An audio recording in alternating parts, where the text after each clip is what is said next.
Welcome. Today, we're going to learn how to send disappearing instant photos on Messenger the updated way for 2026. If you've ever wanted to share a quick photo that vanishes after being seen once, this feature is perfect for you. It's fast, simple, and built right into the Messenger app. First, open the Messenger app on your phone. You can use either Android or iPhone.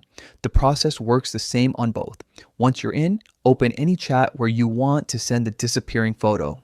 It can be a one-on-one conversation or even a group chat. Next, tap on the camera icon at the bottom of your chat screen. This opens your camera instantly, ready to capture a moment on the spot.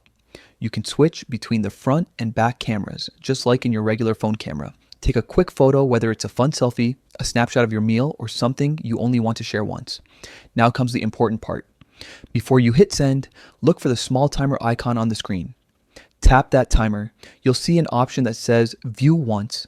This is what makes your photo disappear after the viewer opens it. Once they've seen it, it's gone for good. They won't be able to open it again. After you've set the timer to View Once, tap Send. The photo will appear in your chat with a View Once label, so both you and your recipient know it's a disappearing message. And that's it. You've just sent a disappearing instant photo on Messenger. It's a great way to share something in the moment without leaving a lasting trace, whether you're sending a quick laugh, a private moment, or just keeping your chats light and fun. Try it out right now and see how easy it is to use. Keep your messages temporary, spontaneous, and totally in your control.